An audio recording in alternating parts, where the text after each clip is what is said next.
وَلَقَدْ يَسَّرْنَا الْقُرْآنَ لِلذِّكْرِ فَهَلْ مِن مُّدَّكِرٍ۔ الحمد لله رب العالمين، والصلاة والسلام على أشرف الأنبياء والمرسلين، أما بعد، فأعوذ بالله من الشيطان الرجيم من همزه ونفخه ونفثه. بسم الله الرحمن الرحيم. رب اشرح لي صدري ويسر لي أمري واحلل عقدة من لساني يفقه قولي. اللهم انفعنا بما علمتنا وعلمنا ما ينفعنا وزدنا علما. فبشر عبادي الذين يستمعون القول فيتبعون أحسنه، أولئك الذين هداهم الله وأولئك هم أولو الألباب. أعوذ بالله من الشيطان الرجيم. إن المجرمين في عذاب جهنم خالدون، لا يفتر عنهم وهم فيه مبلسون. وما ظلمناهم ولكن كانوا هم الظالمين. ونادوا يا مالك ليقض علينا ربك، قال إنكم ماكثون. لقد جئناكم بالحق ولكن أكثركم للحق كارهون. أم أبرموا أمرا فإنا مبرمون. أم يحسبون أنا لا نسمع سرهم ونجواهم، بلى ورسلنا لديهم يكتبون. قل إن كان للرحمن ولد فأنا أول العابدين. أعوذ بالله من الشيطان الرجيم. بسم الله الرحمن الرحيم. إن المجرمين في عذاب جہنم خالدون.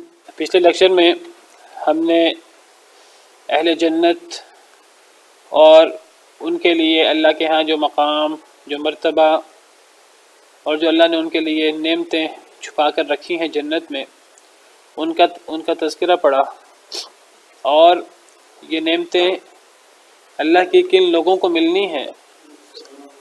ہم نے پڑھا کہ یہ اللہ کی نعمتیں اللہ کے بندوں کے لیے ہیں، جن بندوں پر قیامت کے دن نہ کوئی خوف ہوگا نہ وہ غمگین ہوں گے۔ یہ اللہ کے کون بندے ہیں؟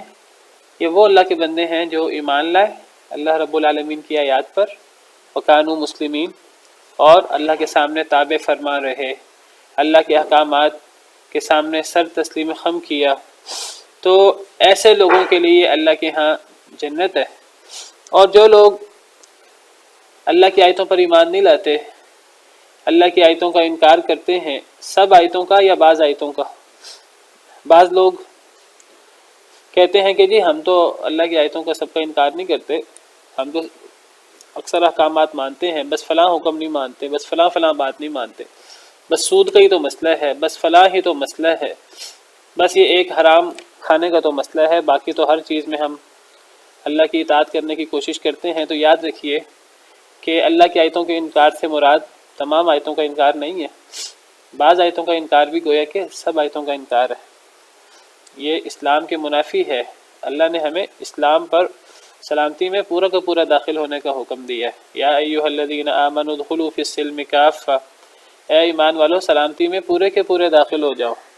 اللہ تعالیٰ کا ہم سے تقاضا یہ ہے کہ ہم اللہ کے سامنے یہ اعلان کریں کہ سمعنا واطعنا، کہ اے اللہ ہم سنیں گے اور اطاعت کریں گے، ہم کسی بھی معاملے میں اللہ کی نافرمانی نہیں کریں گے۔ اللہ کا ہم سے یہ تقاضا ہے۔ کوئی شخص بعض باتیں، سب باتوں کا انکار کر دے یا بعض باتوں کا انکار کر دے، تو ہم نے پڑھا کہ ایک رسول کا انکار گویا کہ سب رسولوں کا انکار ہے، ایک کتاب کا انکار گویا کہ سب کتابوں کا انکار ہے۔ تو جب ایک رسول کا انکار سب رسولوں کا انکار ہے، ایک کتاب کا انکار سب کتابوں کا انکار ہے، تو اللہ کے ایک حکم کا انکار بھی گویا کہ اللہ کے سب حکموں کا انکار ہے۔ اللہ معاف کرے۔ انسان کو اللہ کے سامنے، ایک اللہ کے حکم کے سامنے بھی تکبر نہیں کرنا۔ یاد رکھیے شیطان نے اللہ کے ایک حکم کے سامنے تکبر کیا تھا، باقی باتیں مانتا تھا، اللہ نے اسے دھتکار دیا اور اللہ نے اس پر قیامت تک کے لیے لعنت کر دی۔ حضرت آدم علیہ السلام کو اللہ نے جنت سے نکالا ایک چھوٹی سی بات ہی تو تھی کہ فلاں درخت کے پاس نہیں جانا، تو اللہ کے کسی حکم کو ہلکا نہ سمجھیے، یہ دیکھیے کہ وہ حکم کس ذات کا ہے۔ نبی کریم صلی اللہ علیہ وسلم کے کسی حکم کو ہلکا نہ سمجھیے۔ نبی کریم صلی اللہ علیہ وسلم اپنی طرف سے بات نہیں کرتے، اللہ کی طرف سے بات کرتے ہیں۔ یہ نہ دیکھیں بات چھوٹی ہے کہ بڑی، یہ دیکھیں کہ قائل کون ہے، اللہ اور اللہ کے رسول۔ تو اہل جنت، ان کے لیے جنت کی نعمتیں اور جنت کب ہے؟ جب وہ اللہ کی آیتوں پر ایمان لائیں اور اللہ کے سامنے سر جھکائیں اور اپنے اختلافات کا حل اللہ سے اور اللہ کے رسول صلی اللہ علیہ وسلم سے کروائیں۔ لیکن جو لوگ یہ کام نہیں کرتے تو ایسے لوگ مجرم ہیں، اللہ معاف کرے، چاہے وہ اللہ کے سب احکامات کا انکار کر دیں، چاہے اللہ کے بعض احکامات کا انکار کر دیں۔ بہرحال جو سب احکامات کا انکار کر دے وہ تو کافر ہے پکا، وہ تو ہمیشہ کے لیے جہنمی ہے۔ جو بعض احکامات کا انکار کرے، اگر شرک کے علاوہ ہو، تو اللہ اسے ممکن ہے معاف کر دیں اپنے عفو درگزر سے، ممکن ہے اللہ معاف نہ کریں، سزا دے کر پھر جنت میں بھیج دیں۔ یہ بھی نہیں پتہ کہ پھر اگر اللہ تعالیٰ سزا دیں تو اللہ تعالیٰ کتنی لمبی سزا دیں گے۔ لہذا کسی انسان کو بھروسہ کر کے کہ جی شرک کے علاوہ تو ہر جرم شرک اللہ نے معاف نہیں کرنا، باقی تو اللہ تعالیٰ معاف کر دیں گے چاہیں تو، کسی انسان کو اس بھروسے پر گناہ نہیں کرنا چاہیے۔ کوئی پتہ نہیں کہ اللہ لمبی سزا دے دیں، اللہ تعالیٰ سینکڑوں سال کی، ہزاروں سال کی اللہ معاف کرے، اگر سزا دے دیں تو کیا کریں گے؟ ہم جو 1-2 منٹ کے لیے آگ کا عذاب برداشت نہیں کر سکتے، تو وہ اتنے سالوں کا اور سینکڑوں سالوں کا اگر اللہ نے عذاب دے دیا، چاہے تو اللہ معاف کر دے، چاہے تو اللہ سزا دے دے۔ تو بہرحال انسان کو اللہ کے سامنے جو ہے وہ مکمل طور پر سر جھکانا ہے، اپنے ہر اختلاف کا فیصلہ اللہ اور اللہ کے رسول سے کروانا ہے۔ تو جب اللہ نے جنت کا ذکر کیا تو اس کے ساتھ جہنم کا ذکر فرمایا، یہ بتانے کے لیے کہ انسان صرف اللہ کی رحمت کی امید میں نہ رہے، بلکہ انسان کو اللہ کے عذاب کا خوف بھی ہونا چاہیے۔ ایمان یہ اللہ کی رحمت کی امید اور اللہ کے عذاب کے خوف کے درمیان ہے، اسی لیے کہا جاتا ہے الایمان بین الرجاء والخوف، ایمان امید اور خوف کے درمیان ہوتا ہے۔ اگر ایک بندہ امید کا پہلو بڑھا لے اور اللہ پر امیدیں باندھ لے، خوف کا پہلو ختم کر دے، تو ایسا بندہ گمراہ ہو جاتا ہے۔ بالکل اسی طرح اگر ایک بندہ خوف کا پہلو اجاگر کر لے اور بس اللہ کا ڈر اپنے سامنے رکھے اور امید کا پہلو جو ہے وہ ختم کر دے، تو ایسا بندہ مایوس ہو جاتا ہے، اور آپ کو پتہ ہے کہ مایوسی کفر ہے۔ انہ لا ییأس من روح اللہ الا القوم الکافرون، اللہ کی رحمت سے نا امید صرف کافر لوگ ہوتے ہیں۔ تو انسان جتنا مرضی گناہ کر لے، اللہ معاف کرے اگر اس سے قتل، شرک بھی ہو جائے، سود بھی کھا لے، حرام بھی کھا لے، حرام کاری بھی کر لے، تو انسان کو اللہ کی رحمت کی امید ہونی چاہیے کہ اگر میں اللہ کے سامنے اعتراف کروں گا، اپنے گناہوں کی گڑ گڑا کر معافی مانگوں گا دل کے ساتھ، تو اللہ تعالیٰ تو دنیا جہاں کے برابر بھی گناہ ہوں تو اللہ معاف کر دیتے ہیں، اور اللہ کو کوئی پرواہ نہیں ہوتی۔ لیکن دوسری طرف انسان کو ذہن میں یہ بھی ہونا چاہیے کہ مجھے اللہ کے عذاب سے ڈرنا ہے، کہیں ایسا نہ ہو کہ اللہ کوئی ایک بات پر ہی غصہ کر لے۔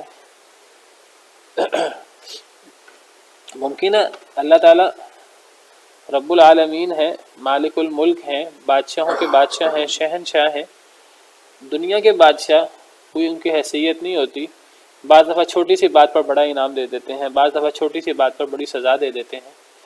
تو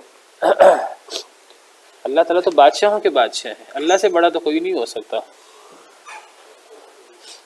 اللہ چاہیں تو اللہ ہم کوئی ایسی اللہ کو راضی کرنے کی بات کریں، ہمارے نظر میں چھوٹی سی بات ہو، ممکن ہے اللہ تعالیٰ ہمیں اس ایک چھوٹی سی نیکی کی وجہ سے جنت میں لے جائیں، اللہ کے لیے کوئی بعید نہیں ہے۔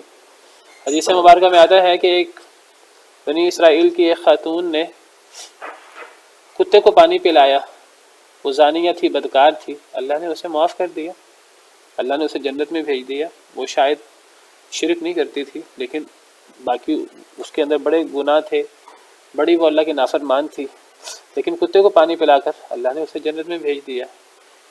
کسی شخص نے رستے سے کوئی اذیت والی چیز ہٹا دی، اللہ نے اسے جنت میں داخل کر دیا۔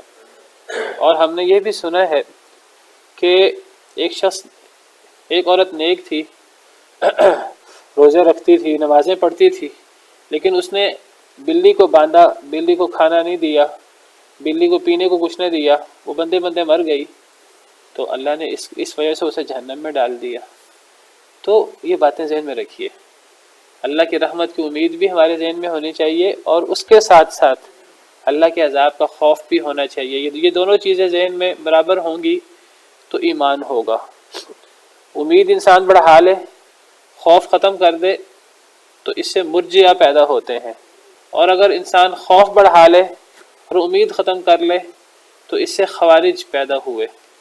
خوارج کہتے تھے جو بندہ کبیرہ گناہ کرے تو وہ کافر ہو جاتا ہے، اور وہ ہمیشہ ہمیشہ کے لیے جہنمی ہو جاتا ہے اگر وہ توبہ نہ کرے تو بہرحال قرآن کریم میں جنت اور جہنم دونوں کا ذکر اکٹھا ہے تقریباً تمام جگہ پر۔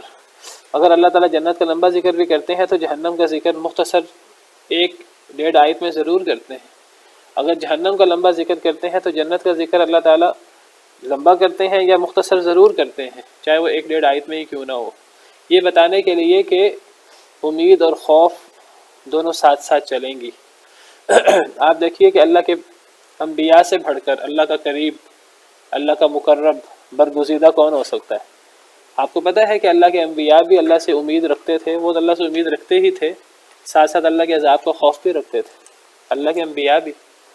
اللہ تعالیٰ نے قرآن کریم میں فرمایا کہ جن نبیوں، جن نیک لوگوں کو تم اللہ کے ساتھ معبود بناتے ہو، آپ کو پتہ ہے مشرک لوگ اکثر انبیاء اور نیک لوگوں کی ذات میں غلو کر کے انہیں اللہ کا شریک بنا دیتے تھے، ابھی بھی بنا دیتے ہیں۔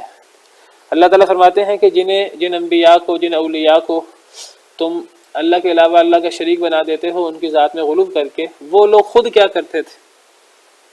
تم ان سے حاجتیں مانگتے ہو، تم ان کے سامنے اپنی حاجتیں پیش کرتے ہو، تم انہیں نفع نقصان کا مالک سمجھتے ہو، حالانکہ وہ خود اللہ کو پکارتے تھے۔ اولئک الذین یدعون یبتغون الی ربہم الوسیلۃ ایہم اقرب ویرجون رحمتہ ویخافون عذابہ۔ اللہ فرماتے ہیں کہ جن لوگوں کو یہ مشرک پکارتے ہیں، جن انبیاء کو، جن نیک لوگوں کو اللہ کے علاوہ معبود بناتے ہیں ان کی ذات میں غلو کر کے، اللہ فرماتے ہیں ذرا ان کے حال پہ غور کرو۔ وہ کیا کرتے تھے؟ وہ اللہ کا قرب تلاش کرنے کی کوشش کرتے تھے، وہ اللہ کے سامنے عاجز تھے، وہ اپنی حاجتیں اللہ سے مانگتے تھے۔ جب وہ اپنی حاجتیں اللہ سے مانگتے تھے تو تم اپنی حاجتیں ان سے کیوں مانگتے ہو؟ تم بھی اپنی حاجتیں اسی اللہ سے مانگو۔ پھر فرمایا وَيَرْجُونَ رَحْمَتَهُ وَيَخَافُونَ عَذَابَهُ، کہ وہ اللہ کی رحمت کی امید کرتے تھے اور اللہ کے عذاب سے ڈرتے تھے۔ اللہ کے نبی، اللہ کے ولی، وہ اللہ کی رحمت کی امید رکھتے تھے اور اللہ کے عذاب سے ڈرتے تھے۔ تو اس سے پتہ لگا کہ ایک شخص بہت نیک ہو جائے تو نیک ہونے کا مطلب یہ نہیں ہے کہ وہ اللہ کے عذاب سے ڈرنا چھوڑ دے۔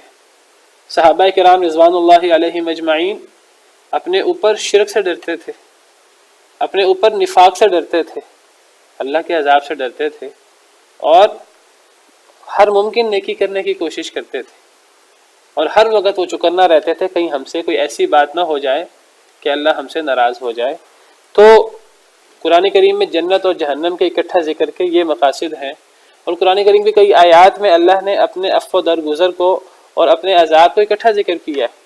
جب اللہ تعالیٰ قرآن کریم میں دعا کا ذکر کرتے ہیں، دعا کے آداب بیان کرتے ہیں، وہاں اللہ تعالیٰ فرماتے ہیں وَادْعُوهُ خَوْفًا وَطَمَعًا، کہ اللہ سے دعا کرو خوف کے ساتھ بھی اور امید کے ساتھ بھی۔ خوف کس چیز کا؟ اللہ کے عذاب کا، یا اس کا خوف کہ شاید قبول نہ ہو، انسان زیادہ گڑ گڑا کر دعا مانگے۔ امید اس کی کہ قبول ہوگی، امید اس بات کی کہ اللہ تعالیٰ عفو درگزر کرنے والے ہیں، بڑے سے بڑا گناہ بھی ہوگا اللہ معاف کر دیں گے، انسان یہ امید رکھ کے اللہ کو پکارے۔ تو خوف بھی اور امید بھی۔ اللہ تعالیٰ نے قرآن کریم میں فرمایا نبی کریم صلی اللہ علیہ وسلم کو نبئ عبادی انی انا الغفور الرحیم وان عذابی هو العذاب العلیم، اے پیارے نبی صلی اللہ علیہ وسلم میرے بندوں کو میرے بارے میں بتا دیجئے کہ میں غفور الرحیم بھی ہوں، اور یہ بھی بتا دیجئے کہ میرا عذاب بڑا سخت عذاب ہے۔ دونوں باتیں ایک ہی جگہ پر ہیں۔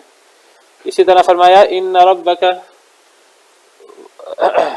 ان ربک لسریع العقاب وانہ لغفور الرحیم، دو آیتوں میں قرآن کریم میں ہے کہ آپ کا رب بہت جلد سزا دینے والا ہے اور بہت معاف کرنے والا ہے۔ ایک ہی آیت میں ایک ہی جگہ پر اللہ نے عفو درگزر کا اور سزا کا ذکر فرمایا۔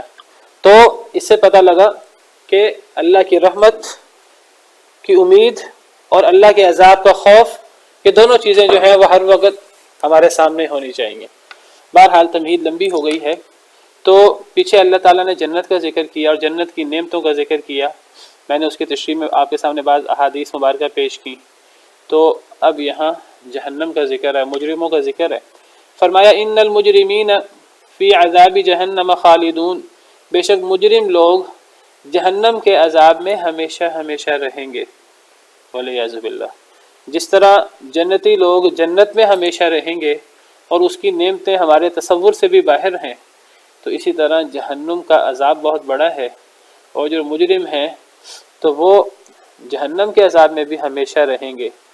وہ عذاب اتنا بڑا عذاب ہے کہ ہمارے تصور سے بھی باہر ہے۔ ایک لمحے کے لیے، کچھ منٹوں کے لیے اس عذاب کو جھیلنا ہمارے بس کی بات نہیں ہے، اور اس کو ہمیشہ کے لیے جھیلنا اور ہمیشہ کے لیے اس کو برداشت کرنا، کون برداشت کر سکتا ہے؟ اللہ تعالیٰ طنز کرتے ہوئے فرماتے ہیں فما اصبرهم علی النار، ان لوگوں کا کتنا صبر ہے آگ پر۔ دیکھیں گے قیامت کے دن کہ یہ آگ پہ کتنا صبر کرتے ہیں، جو دنیا میں اللہ کے سامنے تکبر کرتے ہیں، جو دنیا میں اللہ کا مقابلہ کرنے کی کوشش کرتے ہیں، تو قیامت کے دن دیکھیں گے کہ یہ آگ پہ کتنا صبر کرتے ہیں۔ فرمایا کہ مجرم جہنم کے عذاب میں ہمیشہ ہمیشہ رہیں گے۔ لا یفتر عنہم وہم فیہ مبلسون، نہیں ہلکا کیا جائے گا ان سے، ایک لمحے کے لیے بھی عذاب ہلکا نہیں ہوگا، عذاب روکا نہیں جائے گا، عذاب برقرار رہے گا، عذاب کی صورتیں بدل جائیں گی لیکن عذاب رکے گا نہیں، عذاب ہلکا نہیں ہوگا۔ کبھی آگ کا عذاب ہے، وہ مسلسل آگ کا عذاب ہوتا جا رہا ہے، کبھی گرم ابلتا ہوا پانی پینے کو دیا جا رہا ہے، اور وہ کتنا بڑا عذاب ہے کہ اتنا گرم پانی کہ جس کی بھاپ سے ہی انسان جل جائے اور انسان کی کھال جو ہے وہ گویا کہ بھونی جائے اور وہ انسان کے جسم کے ساتھ لگی نہ رہے، اتنا گرم پانی جس کی بھاپ اتنی گرم ہے۔ تو ایسا گرم پانی اگر انسان پیے اور اونٹ کی طرح پیے، اور پھر وہ جہاں جہاں سے گزرے وہاں سے جو ہے وہ ہر چیز کو ختم کر دے، پھر جو زقوم کا درخت ہے وہ بالکل اس طرح پیٹ میں جا کر کھولے گا جیسے گرم پانی کھولتا ہے، وہ بھی اتنا گرم ہے، اور پھر چڑھائی کا عذاب ہے، اور پھر آنکڑے، اور پھر توق، اور پھر زنجیریں، اور پھر انواع قسم کے عذاب، اللہ معاف کرے۔ تو عذاب بدلے بھی جائیں گے، اور یہ بھی ممکن ہے کہ ایک ہی وقت میں کئی عذاب ہوں، کوئی عذاب رکے گا بھی نہیں، کوئی عذاب ہلکا بھی نہیں ہوگا۔ لا یفتر عنہم، ان سے ہلکا نہیں کیا جائے گا، وہم فیہ مبلسون، اور وہ اس میں مایوس ہو جائیں گے۔ اصل میں دنیا کے اندر جو بھی چیز ہوتی ہے وہ سخت سے سخت ہو، دائمی نہیں ہوتی۔ اگر نعمتیں ہیں وہ بھی دائمی نہیں ہوتی، وہ وقتی ہوتی ہیں۔ دنیا کے اندر اگر کوئی تکلیف ہو وہ بھی دائمی نہیں ہوتی، وہ بھی انتہا کو پہنچتی ہے، پھر ختم ہو جاتی ہے یا موت آ جاتی ہے۔ دنیا کے اندر ہم تصور نہیں کر سکتے، لیکن آخرت کا جو عذاب ہے اس عذاب میں کوئی روک ٹوک نہیں ہے، وہ مسلسل ہوگا۔ ایک آیت کریمہ میں فرمایا، سورہ نساء کی آیت ہے، والذین کفروا ان الذین کفروا بآیاتنا، سورہ نساء آیت نمبر 56، جن لوگوں نے ہماری آیتوں کا انکار کیا، ہماری آیتوں کے ساتھ کفر کیا، سوف نصلیہم نارا، ان قریب ہم انہیں آگ میں داخل کریں گے، کلما نضجت جلودہم، جب بھی گل جائیں گے ان کے چمڑے، بدلناہم جلودا غیرہا، ہم بدل دیں گے انہیں چمڑوں سے اس کے علاوہ، لیذوقوا العذاب، تاکہ عذاب چکھیں۔ اللہ انہیں نئے چمڑے دے دیں گے، نئی کھال دے دیں گے، تاکہ عذاب انہیں زیادہ سے زیادہ ہوتا رہے۔ پچھلے چمڑے گلتے جائیں گے، اگلے چمڑے ملتے جائیں گے، اللہ کے ہاں کوئی کمی تو ہے نہیں، عذاب مسلسل ہوتا رہے گا، کوئی کمی نہیں ہوگی۔ ان اللہ کان عزیزا حکیما، بے شک اللہ تعالیٰ غالب ہے ہر چیز پر، حکمت والا ہے۔ دوسری آیت میں فرمایا کہ دنیا کے اندر آگ جلتی ہے، شدید سے شدید آگ بھی ہو، ایک وقت آتا ہے کہ وہ رکتی ہے یا ہلکی ہوتی ہے۔ فرمایا کہ جہنم کی آگ اس طرح نہیں ہے کہ جہنم کی آگ کبھی ہلکی ہوگی۔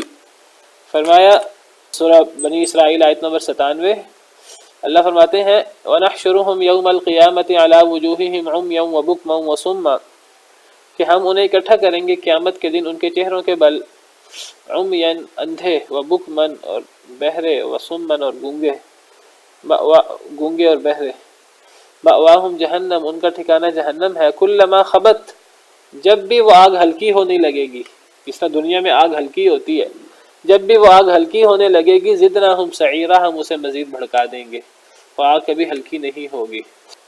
اللہ تعالیٰ فرماتے ہیں سخت سے سخت عذاب کا ذکر کرتے ہوئے، سورہ نبا آیت نمبر 30، اللہ تعالیٰ عذاب کا ذکر کر رہے ہیں اور اللہ تعالیٰ فرماتے ہیں فذوقوا فلن نزیدکم الا عذابا، یہ عذاب چکھو، ہم ہرگز نہیں زیادہ کریں گے مگر عذاب میں ہی۔ کیا مطلب ہے اس کا؟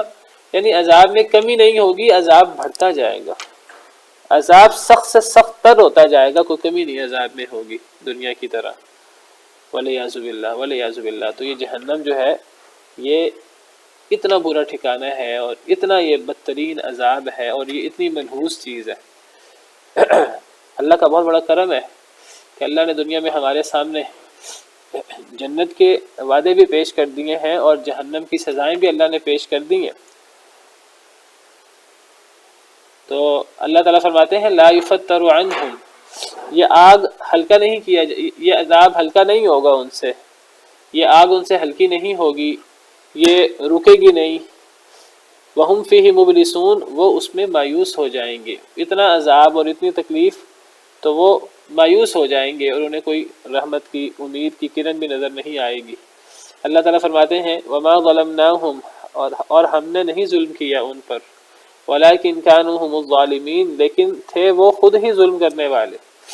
اللہ فرماتے ہیں کہ اتنا سخت عذاب، اتنا سخت عذاب، اور ہمیشہ ہمیش کا، انسان نے تو ہمیشہ ہمیش کے لیے گناہ نہیں کیا لیکن اس کو عذاب ہمیشہ ہمیش کے لیے ملے گا اور اتنا سخت عذاب ملے گا۔ اللہ فرماتے ہیں یہ کوئی ظلم نہیں ہے، کوئی بندہ اس کو ظلم نہ سمجھے۔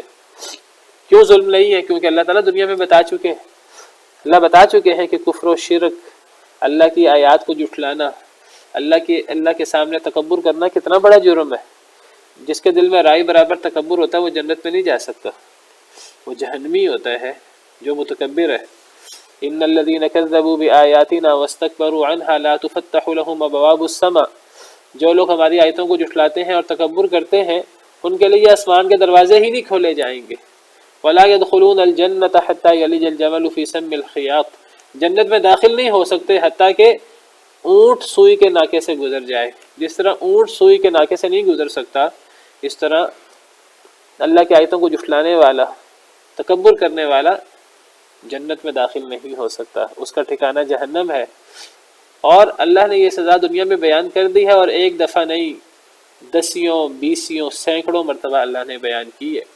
جب اللہ نے بیان کر دی کہ یہ فلاں فلاں چیز کا اتنا سخت گناہ ہے اور فلاں فلاں نیک اعمال کی اتنی بڑی نعمتیں ہیں، تو اب اگر اللہ تعالیٰ قیامت کے دن ان کو یہ جہنم کی سزا دیں گے تو یہ کوئی ظلم نہیں ہے، یہ ان کے اعمال کی وجہ سے ہے۔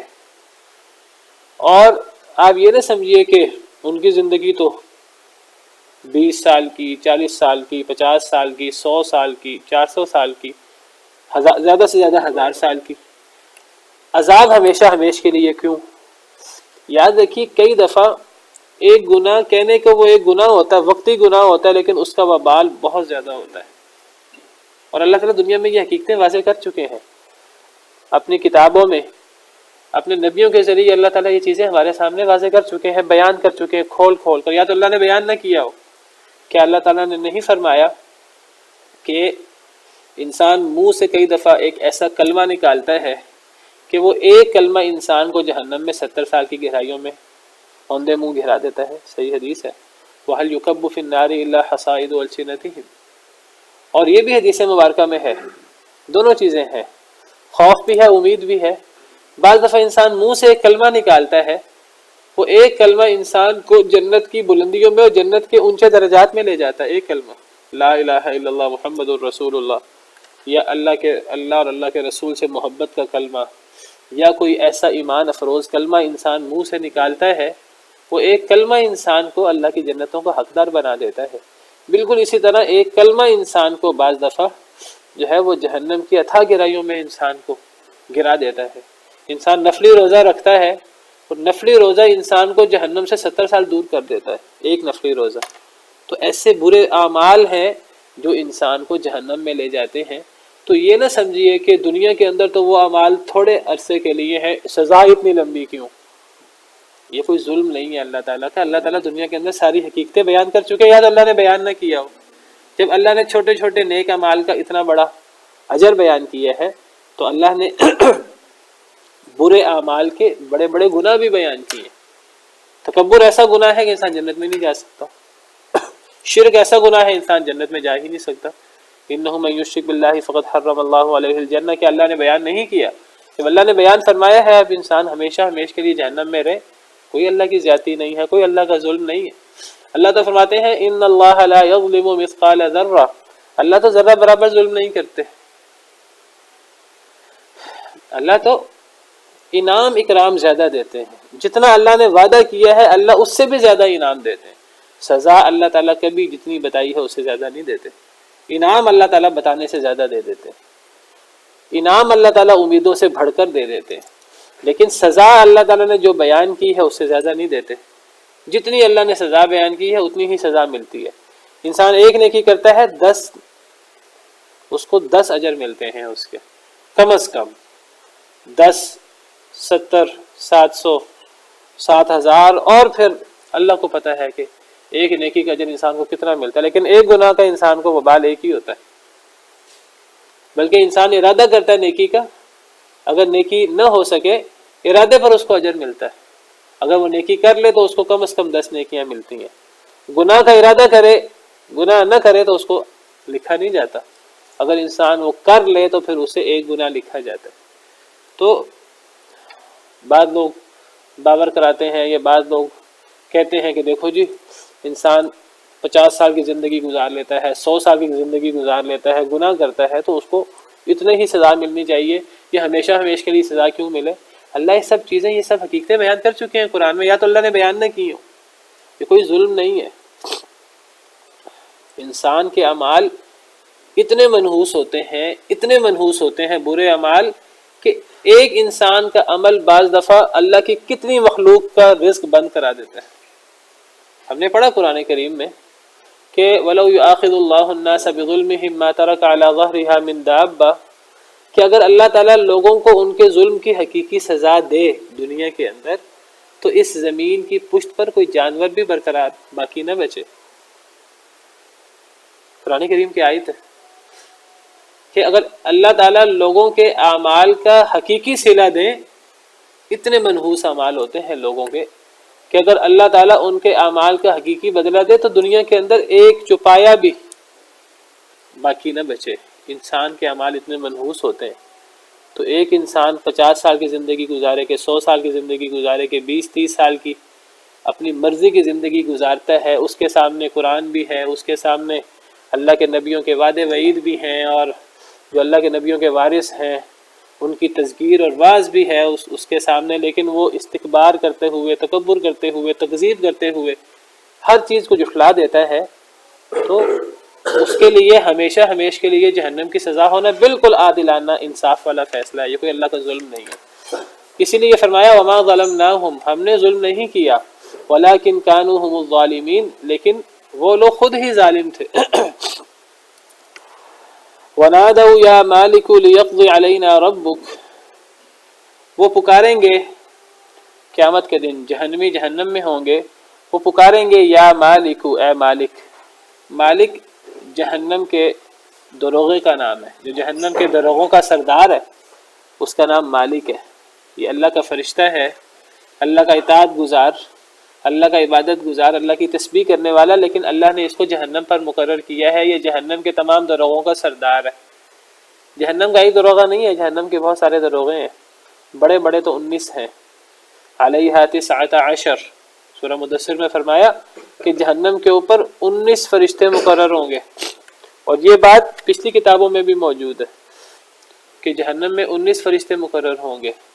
اللہ تعالیٰ فرماتے ہیں یا ایھا الذین آمنوا قوا انفسکم واہلیکم نارا، اے ایمان والو اپنے آپ کو اور اپنے گھر والوں کو جہنم کی آگ سے بچاؤ۔ وقودها الناس والحجارہ، اس جہنم کا ایندھن لوگ اور پتھر ہوں گے۔ علیہا ملائکۃ غلاظ شداد، اس جہنم پر ایسے فرشتے مقرر ہیں، علیہا ملائکۃ غلاظ جو بڑے سخت ہیں، شداد بہت طاقتور ہیں، لا یعصون اللہ ما امرہم، وہ اللہ کی نافرمانی نہیں کرتے جو اللہ انہیں حکم دیتا ہے، ویفعلون ما یؤمرون، وہ وہی کرتے ہیں جو ان کو حکم دیا جاتا ہے۔ تو جہنم کے اوپر اللہ کے فرشتے مقرر ہیں، جہنم کے دروغے مقرر ہیں، اور ان دروغوں کا سردار کون ہے؟ مالک۔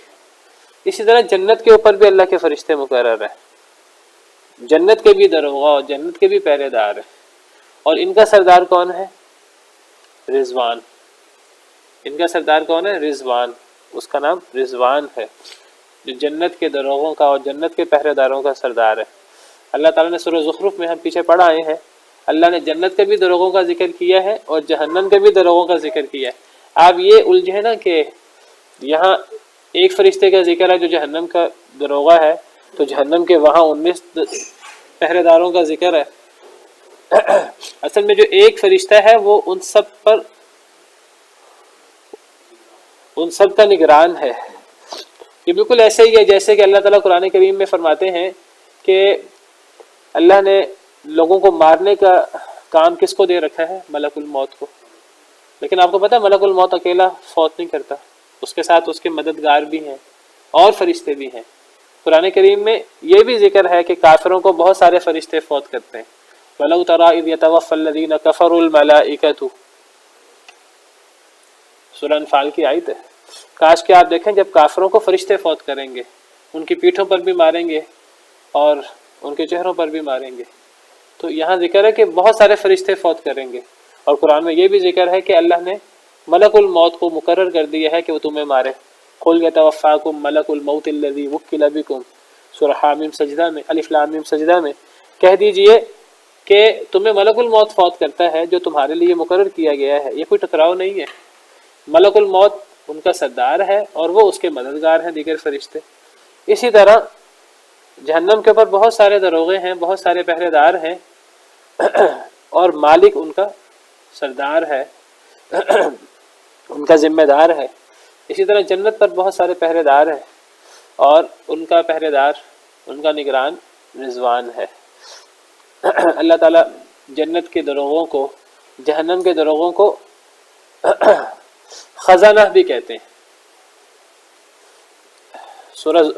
سورہ زمر میں ذکر ہے کہ جب جنتی جنت میں جائیں گے تو جنت کے دروغے، یعنی جنت میں جو پہرے دار ہیں، تو سورہ زمر آیت نمبر 71 میں، یہ آپ کے سامنے دونوں آیتیں کھلی ہوئی ہیں، آیت نمبر 73 پہلے ہے اور آیت نمبر 71 بعد میں ہے۔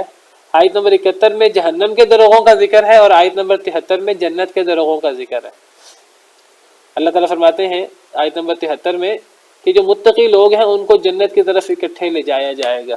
جب وہ جنت کے پاس آئیں گے جنت کے دروازے کھول دیے جائیں گے اور کہیں گے ان سے جنت کے خزانہ، خزانہ سے مراد خازن کی جمع خزانہ، خزانہ کہتے ہیں دروغوں کو، پہرے داروں کو۔ تو جنت کے دروغے، جنت کے پہرے دار بہت زیادہ ہیں، ان کا سردار رضوان ہے۔ تو جنت کے دروغے کہیں گے، جنت کے پہرے دار کہیں گے جنتیوں کو کہ تم پر سلامتی ہو، تم تو بڑے پاکیزہ ہو، تم جنت میں ہمیشہ کے لیے داخل ہو جاؤ۔ اسی طرح جو جہنمی ہیں ان کو جہنم کی طرف گھسیٹ کر لے جایا جائے گا۔ جب وہ جہنم کی طرف آئیں گے تو جہنم کے دروازے کھول دیے جائیں گے اور جہنم کے دروغے جو بہت زیادہ ہیں، تھوڑے نہیں ہیں، وہ ان سے کہیں گے کہ کیا تمہارے پاس رسول نہیں آئے، تم ان کی باتیں نہیں مانتے رہے۔ تو جنت کے بھی دروغے ہیں، جہنم کے بھی دروغے ہیں۔ تو جہنم کے دروغوں کا سردار ہے مالک۔ تو جہنمی جب شدید عذاب ہر طرف سے، تو وہ پھر مالک کو پکاریں گے، پہلے اللہ کو پکاریں گے، اللہ تعالیٰ دھتکار دیں گے انہیں۔ وہ کہیں گے قالوا ربنا غلبت علینا شقوتنا وکنا قوما ضالین۔ اللہ نے سورہ مؤمنون میں ذکر کیا ہے کہ وہ کہیں گے اے ہمارے رب، ہم پر ہماری بدبختی غالب آ گئی تھی، ہم ہی گمراہ لوگ تھے۔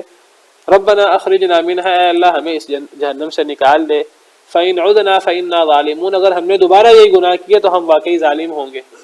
تو اللہ تعالیٰ جواب دیں گے قَالَ اخْسَئُوا فِيهَا، اللہ تعالیٰ ڈانٹتے ہوئے کہیں گے اسی میں پڑے رہو، وَلَا تُكَلِّمُونَ، مجھ سے بات بھی نہ کرو۔ پہلے اللہ کو پکاریں گے لمبا عرصہ، لیکن اللہ تعالیٰ ان کی بات کا جواب نہیں دیں گے، اللہ تعالیٰ ان کو دھتکار دیں گے۔ بعض آیات میں ہے کہ پہلے وہ چیخے چلائیں گے، ہزاروں سال چیختے چلاتے رہیں گے، جب دیکھیں گے چیخنے چلانے سے کوئی فائدہ نہیں ہو رہا، دہائیاں دینے سے کوئی فائدہ نہیں ہو رہا، تو پھر وہ کہیں گے ہم صبر کر کے دیکھتے ہیں۔ دنیا کے اندر نیک لوگ صبر کرتے تھے، صبر کرنے سے انہیں سکون مل جاتا تھا، وہ بڑی سے بڑی مشکل برداشت کر لیتے تھے، ہم بھی صبر کر کے دیکھتے ہیں، ممکن اللہ تعالیٰ ہمارے صبر کی وجہ سے ہمیں جہنم سے نجات دے دے۔ لیکن وہ صبر کریں گے لمبا عرصہ، لیکن صبر کرنے سے بھی جہنم کا عذاب ان سے ہلکا نہیں ہوگا، تو وہ کہیں گے سواء علینا اجزعنا ام صبرنا ما لنا من محیص، برابر ہے ہم پر کہ ہم جزا فضا کریں، ہم چیخو پکار کریں یا ہم صبر کریں، ہم تو جہنم سے نہیں نکل سکتے۔ تو جب اللہ تعالیٰ سے مایوس ہو جائیں گے پھر کیا کہیں گے؟ پھر وہ مالک کو پکاریں گے، جہنم کے دروغے کو پکاریں گے، جہنم کو جو سب سے بڑا پہرے دار ہے اس کو پکاریں گے۔ وہ کہیں گے یا مالک، اے مالک، لیقضی علینا ربک، چاہیے کہ تمام کر دے ہمارے اوپر ہمارا رب، لیقضی چاہیے کہ تمام کر دے، پورا کر دے، یعنی ہمارا رب ہمارا کام تمام کر دے، ہمارا رب ہمیں موت دے دے۔ ہم تو اب زندگی نہیں چاہتے، یہ زندگی کیسی زندگی ہے جو موت سے بدتر ہے، موت آتی نہیں ہے، اللہ تعالیٰ ہمیں موت ہی دے دے، یہی ہمارے لیے بہت بڑی رحمت ہے کہ ہم ہمیشہ کے لیے مر جائیں اور ہمیں کوئی عذاب نہ ملے۔ کافر لوگ جب ان کو اعمال نامہ بائیں ہاتھ میں دیا جائے گا، میدان محشر میں ہی موت کی تمنا کریں گے، میدان محشر میں ہی وہ مٹی بننے کی تمنا کریں گے۔ سورہ نبا میں اللہ فرماتے ہیں یوم ینظر المرء ما قدمت یداہ، قیامت کے دن انسان دیکھے گا جو اس کے ہاتھوں نے آگے بھیجا۔ وَيَقُولُ الْكَافِرُ يَا لَيْتَنِي كُنْتُ تُرَابًا، اور کافر کہے گا کاش کہ میں مٹی ہی رہ جاتا، میں قبر سے دوبارہ اٹھتا نہ۔ اور جب کافر کو اس کا اعمال نامہ بائیں ہاتھ میں دیا جائے گا، سورہ حاقہ میں اللہ تعالیٰ فرماتے ہیں کہ فَأَمَّا مَنْ أُوتِيَ كِتَابَهُ بِشِمَالِهِ، جس کو اس کا اعمال نامہ بائیں ہاتھ میں دیا جائے گا، فَيَقُولُ يَا لَيْتَنِي لَمْ أُوتَ كِتَابِيَهْ، وہ کہے گا کاش کہ مجھے میرا اعمال نامہ دیا ہی نہ جاتا، وَلَمْ أَدْرِ مَا حِسَابِيَهْ، کاش کہ مجھے پتہ ہی نہ ہوتا میرا حساب کیا ہے، یا لیتها كانت القاضیہ، کاش کہ وہ جو دنیا میں موت آئی تھی وہی فیصلہ کن ہوتی، دوبارہ ہم زندہ نہ ہوتے۔ تو انسان کافر مرتے وقت بھی میدان محشر میں بھی تمنا کرے گا کاش کہ میں مٹی رہ جاتا، اور جہنم میں جا کر جب وہ عذاب بھگتے گا تو وہ پھر کافر جو ہیں وہ مالک کو پکاریں گے اور کہیں گے چاہیے کہ ہمیں ہمارا رب موت دے دے، جہنم کے اندر کوئی موت نہیں ہے، جہنم کے اندر تو موت بہت بڑی رحمت ہے، موت بہت بڑی رحمت ہے کہ انسان کو عذاب انسان کا ختم ہو جاتا ہے۔ انسان جب مر جائے تو انسان کو پھر درد نہیں ہوتی، تکلیف نہیں ہوتی۔ ایک انسان اللہ معاف کرے جل جائے یا کوئی اور اس کو سزا دی جائے دنیا کے اندر، سخت سے سخت سزا ہو، جب وہ مر جائے پھر اس کے ساتھ جو کچھ ہو انسان کو کچھ نہیں ہوتا۔ تو موت انسان کے لیے رحمت بن جاتی ہے، لیکن جہنم کے اندر کوئی موت نہیں ہے، نہ جنت کے اندر موت ہے اللہ کی نعمتوں کے اظہار کے لیے، نہ جہنم کے اندر موت ہے اللہ کے غضب کے اظہار کے لیے۔ اللہ تعالیٰ فرماتے ہیں کہ سورہ سبح اسم ربک الاعلی میں اللہ جہنم کا ذکر کرتے ہوئے فرماتے ہیں کہ فذکر ان نفعت الذکر، اے نبی صلی اللہ علیہ وسلم آپ ذکر کریں، اگر آپ نصیحت کریں، اگر نصیحت فائدہ دے، سیذکر من یخشی، جو ڈرنے والا ہے وہ نصیحت پکڑے گا، ویتجنبها الاشقی، اس نصیحت سے اجتناب کرے گا جو بدبخت ہے، وہ آپ کی نصیحت سے فائدہ نہیں اٹھائے گا۔ کہ بدبخت کون ہے؟ الذی یصلی النار الکبریٰ، جو بڑی آگ میں داخل ہوگا، ثم لا يموت فیہا ولا یحیا، پھر وہ اس میں نہ مرے گا نہ زندہ ہوگا۔ زندگی اس میں کیسی زندگی ہوگی؟ ہر وقت انسان جل رہا ہے اور ہر وقت انسان عذاب میں ہے، کیسی زندگی ہے؟ اور جب زندگی نہیں ہے تو موت بھی نہیں ہے، موت آ جائے تو انسان کے لیے رحمت بن جائے، بلکہ اللہ تعالیٰ فرمائیں گے کہ اب موت کو پکارو، اب بہت سی موتوں کو پکارو، ایک موت کو نہ پکارو۔ اللہ تعالیٰ فرماتے ہیں اذا القوا منها مکانا ضیقا مقرنین دعوا ہنالک ثبورا، جب ان کو جہنم کے اندر جکڑے ہوئے، زنجیروں کے اندر بندھے ہوئے جہنم کے اندر ایک بڑے تنگ مقام پہ ڈالا جائے گا تو وہ موت کو پکاریں گے، تو ان کو پھر کہا جائے گا لا تدعوا اليوم ثبورا واحدا وادعوا ثبورا كثيرا، آج ایک موت کو نہیں، آج بہت ساری موتوں کو پکارو، موت تو آنی نہیں ہے۔ تو انسان جو ہے وہ جہنم کے اندر اسے موت نہیں آئے گی۔ تو یہاں بھی اسی بات کا ذکر ہے کہ جہنمی مالک کو پکاریں گے، کہیں گے کہ ہمارا رب ہمارا کام تمام کر دے۔ تو قال انکم ماکثون، وہ کہے گا، وہ جواب دے گا مالک جہنم کا دروغہ، انکم ماکثون، بے شک تم ہمیشہ رہنے والے ہو، تمہیں جہنم سے نجات نہیں مل سکتی۔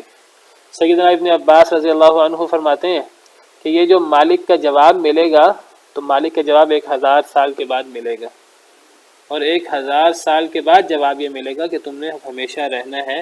1000 سال کے بعد بھی کوئی انہیں امید کی کرن نظر نہیں آئے گی۔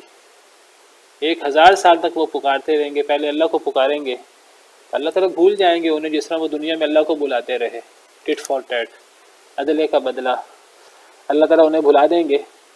تو مالک کو پکاریں گے، مالک جواب نہیں دے گا، 1000 سال کے بعد جواب ملے گا۔ تو جواب کیا ملے گا کہ تمہاری سنوائی نہیں ہوگی، تمہیں ہمیشہ رہنا ہے۔ سورہ مومن میں اللہ تعالیٰ فرماتے ہیں وقال الذين في النار لخزنة جہنم ادعوا ربكم يخفف عنا يوما من العذاب، کہ جو لوگ جہنم میں ہیں وہ جہنم کے دروغوں سے کہیں گے کہ اپنے رب کو پکارو کہ وہ ہم سے ایک دن عذاب ہلکا کر دے۔ قالوا اولم تک تأتيكم رسلكم بالبينات، وہ کہیں گے کہ کیا تمہارے پاس تمہارے رسول روشن نشانیاں نہیں لائے تھے؟ قالوا بلا، وہ کہیں گے کیوں نہیں، وہ ضرور لائے تھے۔ قالوا فادعوا، تو وہ کہیں گے پھر خود ہی پکارو، ہم نہیں پکار سکتے اللہ تعالیٰ کو۔ وما دعاء الکافرین الا فی ضلال، اور کافروں کی پکار رائے گاہ جائے گی۔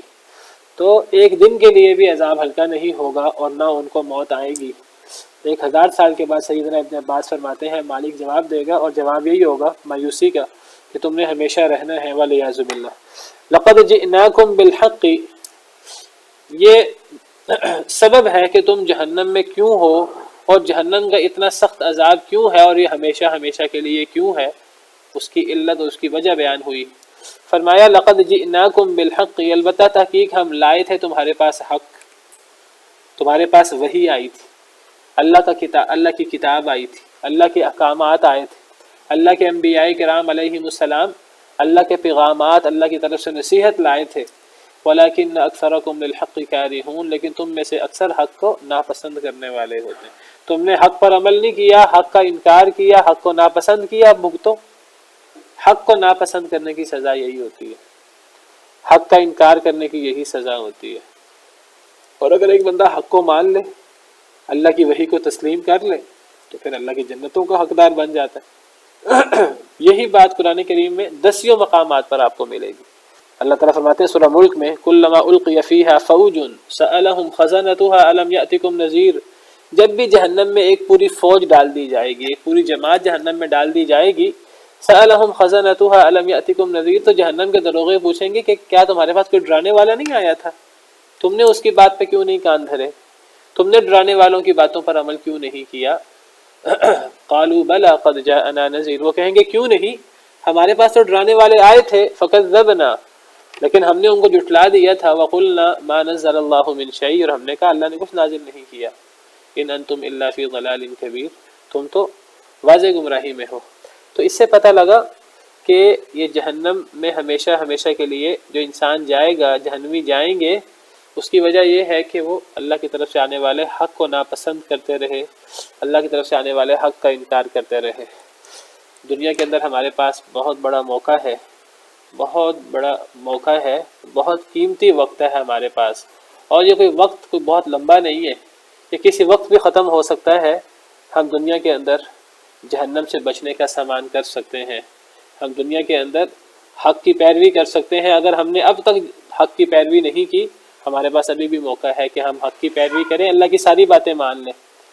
تو اگر اللہ کی ساری باتیں مان لی جائیں تو اللہ تعالیٰ ہمیں انشاءاللہ اپنی نعمتوں کا وارث بنا دیں گے، جنتوں کا وارث بنا دیں گے۔ دال کے اوپر اگر ہم لا الہ الا اللہ محمد الرسول اللہ پڑھیں گے تو پھر دال پہ 2 پیشیں ہوں گی، لیکن اگر ہم اشہد ان لا الہ الا اللہ اشہد ان محمد الرسول اللہ پڑھیں گے تو پھر دال پہ 2 زبریں ہوں گی۔ ان کے بعد 2 زبریں آتی ہیں، اشہد کے بعد ان ہے، ان کے بعد دو زبریں آئیں گی، اشہد ان محمد رسول اللہ۔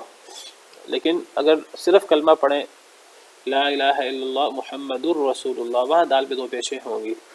بعض لوگ کیا کرتے ہیں وہ اشہد ان محمد الرسول اللہ پڑھتے ہیں، وہ صحیح نہیں ہے۔ دال پہ دو زبریں ہوں گی اور رسول اللہ کلام پہ پیش ہوگی۔ تو جہنم اور جہنمیوں کا ذکر کیا اور بتایا کہ وہ جہنم میں کیوں جائیں گے، کہ وہ حق کا انکار کرتے رہے، وحی کا انکار کرتے رہے۔ جنت کا ذکر کیا اور بتایا جنت کن لوگوں کے لیے ہے، وہ ایمان والوں کے لیے ہے اور اللہ کے سامنے تابع فرما ہونے والوں کے لیے ہے۔ اپنے اختلافات میں اختلاف کا حل اللہ سے کروانے والوں کے لیے جنت ہے، اور جو انکار کرتے ہیں ان کے لیے جہنم ہے، والعیاذ باللہ۔ فرمایا ام ابرموا امرا فإنا مبرمون، کیا وہ چال چلتے ہیں، کیا وہ مکر کرتے ہیں۔ ابرموا کا مطلب ہے چال چلنا، مکر کرنا، کوئی برا ارادہ کرنا، اسلام کے خلاف، مسلمانوں کے خلاف، نبیوں ولیوں کے خلاف۔ ہمیشہ سے جو اللہ کے نافرمان ہیں، حق کا انکار کرنے والے ہیں، صرف حق کا انکار نہیں کرتے، اپنی حد تک حق کا انکار نہیں کرتے، خود بھی حق کا انکار کرتے ہیں، خود بھی گمراہ ہوتے ہیں، دوسروں کو بھی گمراہ کرنے کی کوشش کرتے ہیں، اور دین اسلام جو سچا پکا ٹھکا دین ہے، اس دین کے اندر بھی ٹیڑھ پن نکالنے کی کوشش کرتے ہیں، اس کے لیے چالیں چلتے ہیں، کسی طرح اسلام کو، قرآن کو داغدار کر دیں، کسی طرح قرآن کے اندر عیب نکال دیں، کسی طرح نبی کریم صلی اللہ علیہ وسلم کی ذات والا صفات کے اندر، کسی طرح نبی صلی اللہ علیہ وسلم کے فرمانات کے اندر عیب نکالیں، لوگوں کو جھوٹا باور کرائیں کہ یہ اللہ کے اور اللہ کے رسول کی باتیں نہیں ہیں، تو لوگ چالیں چلتے ہیں۔ کبھی علی الاعلان دین اسلام کو نعوذ باللہ ختم کرنے کے لیے، بجھانے کے لیے چالیں چلتے ہیں۔ ان کی چالوں کی حیثیت کیا ہے؟ اللہ فرماتے ہیں چالوں کی حیثیت ایسے جیسے منہ سے پھونک مارنا، جتنی بھی پھونکیں ماریں گے تو ان کی پھونکوں سے یہ نور، یہ چراغ، یہ جو روشنی ہے یہ ختم نہیں ہوگی۔ یریدون لیطفئوا نور اللہ بافواہہم، وہ اللہ کے نور کو اپنے منہ سے بجھانا چاہتے ہیں۔ واللہ متم نورہ، اللہ نے تو اپنے نور کو مکمل کرنا ہی کرنا ہے۔ ولو کرہ الکافرون، چاہے کافر کتنا ہی ناپسند کیوں نہ کرے، لیکن کافر لوگ کوشش کرتے رہتے ہیں۔ ام ابرموا امرا، کیا انہوں نے ارادہ کیا ہے کسی کام کا، یا کام سے مراد ہے کسی برے کام کا ارادہ، کسی چال چلنے کا ارادہ، کیا انہوں نے کسی برے کام کا ارادہ کیا ہے؟ فإنا مبرمون، پس بے شک ہم بھی ان کے ساتھ وہی کام کریں گے۔ یعنی اگر انہوں نے کوئی چال چلنے کا ارادہ کیا ہے تو ہم بھی ان کے ساتھ چال چلیں گے، جس کو کہتے ہیں نا ایسے کو تیسا، جیسے کو تیسا۔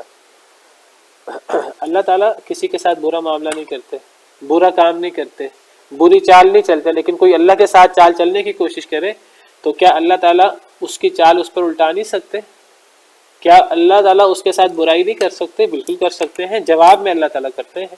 اور جواب دینا، کوئی بندہ مذاق اڑائے تو اللہ جواب میں اس کا مذاق اڑاتے ہیں۔ اللہ ویسے مذاق نہیں اڑاتے۔ کوئی اللہ کو دھوکہ دینے کی کوشش کرے، اللہ کو تو دھوکہ نہیں دے سکتا، پھر اللہ تعالیٰ اس کو دھوکہ دیتے ہیں۔ کوئی منافقت کرے، حق ظاہر کچھ کرے اور باطن میں کچھ ہو، قیامت کے دن اللہ بھی ایسے لوگوں کے ساتھ ان کی خوب ہنسی اڑائیں گے۔ قیامت کے دن ان کے سامنے ایسی چیز ہوگی کہ وہ اندر سے تو جو ان کی طرف ہے وہ تو آگ ہوگی، جو دوسری طرف ہے وہ سراسر رحمت ہوگی۔ سورہ حدید کے اندر اللہ نے ذکر کیا منافقین کا ذکر کرتے ہوئے۔ تو جو لوگ جیسا معاملہ کرنے کی کوشش کرتے ہیں تو اللہ تعالیٰ ان کے ساتھ ویسا ہی معاملہ کرتے ہیں۔ اللہ تعالیٰ نعوذ باللہ کمزور نہیں ہے۔ کیا انہوں نے ارادہ کیا ہے کسی کام کا برا ارادہ کیا ہے، بری چال چلنے کا ارادہ کیا ہے، فإنا مبرمون، ہم ان کے ساتھ وہی ارادہ کریں گے۔ مفسرین کرام کہتے ہیں یہ بالکل اس طرح کی آیت ہے جیسے وَمَكَرُوا وَمَكَرَ اللَّهُ وَاللَّهُ خَيْرُ الْمَاكِرِينَ، انہوں نے مکر کیا اور اللہ نے بھی مکر کیا، اور اللہ بہتر مکر کرنے والے ہیں۔ ان کا مکر تو کامیاب نہیں ہوگا لیکن اللہ کا مکر تو کامیاب ہوگا۔ تو یہ اسی معنی میں آیت ہے۔ کیا انہوں نے کسی کام کا برا ارادہ کیا ہے، فإنا مبرمون، ہم بھی ان کے ساتھ ویسا ہی پھر ارادہ کریں گے، ہم ان کو ویسا ہی جواب دیں گے۔ اب دنیا کی بات شروع ہو گئی ہے. یہ دنیا کے اندر جتنا دین اسلام کو جو ہے وہ نیچا دکھانے کی کوشش کریں، ان کی تعداد زیادہ ہو، ان کے پاس اقتدار ہو، ان کے پاس مال و دولت ہو، ہر قسم کی ان کے پاس جو ہے وہ چیزیں ہوں، لیکن اسلام کو یہ مغلوب نہیں کر سکتے. اسلام تو غالب ہونے کے لیے آیا. جی زمین گھٹتی جا رہی ہے، اسلام غالب ہونے کے لیے آیا. الاسلام یعلو ولا یعلی علیہ. اللہ نے اپنے دین کو غالب کرنا ہی کرنا ہے.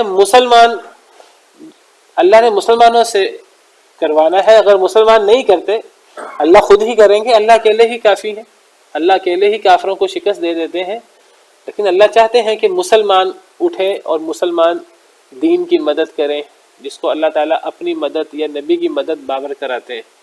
اللہ فرماتے ہیں یا ایھا الذین آمنوا کونوا انصار اللہ، اے ایمان والو اللہ کے مددگار بن جاؤ، اللہ کے دین کو غالب کرنے والے بن جاؤ. اللہ تعالیٰ فرماتے ہیں کہ اے لوگو رسول کی مدد کرو. فالذین آمنوا بہ وعزروہ ونصروہ، جو لوگ رسول پر ایمان لاتے ہیں، رسول کی عزت کرتے ہیں، رسول کی مدد کرتے ہیں. واتبعوا النور الذی انزل معہ، رسول پر اترنے والے نور کی پیروی کرتے ہیں، قرآن کی. اولئک هم المفلحون، یہی لوگ کامیاب ہیں. تو ہمیں اللہ نے اپنی مدد کا، رسول کی مدد کا، اسلام کی مدد کرنے کا حکم دیا ہے. تو اگر لوگ دین اسلام کو غالب کرنے کی کوشش کرتے رہے تو ٹھیک ہے، اگر لوگ نہیں کریں گے یہ تو بہت بڑا اعزاز ہے کہ اگر اللہ کسی کو توفیق دے کہ وہ دین اسلام کو غالب کرنے کی اپنی سی کوشش کرے. کوئی دیکھیے وقتی طور پر معاملہ کچھ بھی ہو سکتا ہے. اللہ کے ہاں تو حساب اس طرح ہے کہ اللہ کا ایک دن ہمارے 1000 سال کے برابر ہے. اللہ آزمائش کے لیے وقتی طور پر کسی کو غلبہ دے سکتے ہیں. آزمائش کے لیے اللہ کے ماننے والوں کے ساتھ بڑے ظلم ہوتے رہے ہیں دنیا میں. ایسا وقت بھی آیا کہ جب وقت کے حکمرانوں نے مسلمانوں کو آگ میں ڈال دیا. جو لوگ توحید کی بات کرنے والے تھے خندقیں کھود کھود کر ان کو آگ میں ڈالا. ایسا وقت بھی آیا، لیکن اس سے کیا اسلام ختم ہو گیا؟ اس سے کیا توحید ختم ہو گئی؟ کبھی ختم نہیں ہوئی. ہمیشہ جو ہے وہ اس کو وہ پہلے سے بڑھتی رہی ہے. وقتی طور پر آزمائش ہوتی ہے لیکن اللہ مدد کرتے ہیں. لوگ اگر خود حصہ نہ ڈالیں اسلام کے غلبے میں تو اللہ نے تو کرنا ہی کرنا ہے. اللہ مدد کرتے ہیں. ایک وقت آئے گا یہ یہودی بدبخت یہ تباہ و برباد ہو جائیں گے اور چھپیں گے درخت کے پیچھے، پتھر کے پیچھے. درخت اور پتھر پکار پکار کر کہیں گے کہ میرے پیچھے یہودی ہے، اس کو قتل کرو، اور سارے یہودیوں کو نیست و نابود کر دیا جائے گا. جی ام ابرموا امرا فانا مبرمون، کیا وہ کسی کام کا ارادہ کرتے ہیں؟ کیا انہوں نے کسی کام کا ارادہ کیا؟ اس سے مراد کافروں کے کام ہیں جو وہ دین اسلام کے خلاف کرتے ہیں، برے چالیں چلنے کی کوشش کرتے ہیں. کیا انہوں نے کسی کام کا ارادہ کیا ہے؟ پس ہم بھی ارادہ کرنے والے ہیں، ہم بھی ان کے ساتھ ویسا ہی معاملہ کریں گے. ام یحسبون انا لا نسمع سرهم ونجواهم، کیا وہ گمان کرتے ہیں کہ بے شک ہم نہیں سن رہے ان کی پوشیدہ باتیں اور ان کی سرگوشیاں؟ وہ جو دین اسلام کے خلاف سرگوشیاں کرتے ہیں، راتوں کو چھپ چھپ کر پروگرام بناتے ہیں، پیسے خرچ کرتے ہیں، تو کیا وہ سمجھتے ہیں کہ اللہ تعالیٰ کو کچھ پتہ نہیں لگ رہا؟ بلا، کیوں نہیں. ورسلنا لدیہم یکتبون، ہمارے رسول تو ان کے پاس لکھتے ہیں ہر چیز کو. اللہ کو تو اگر فرشتے نہ بھی لکھیں اللہ خود ہی حساب لینے کے لیے کافی ہے. اللہ تو دل کے بھید جانتا ہے. لیکن اللہ فرشتے اللہ کے وہ لکھتے ہیں ہر چیز کو. اللہ نے ہر انسان کے ساتھ فرشتے لگائے ہیں، کرامن کاتبین یعلمون ما تفعلون، جو تم کرتے ہو وہ اس کو جانتے ہیں، اس کو لکھ لیتے ہیں.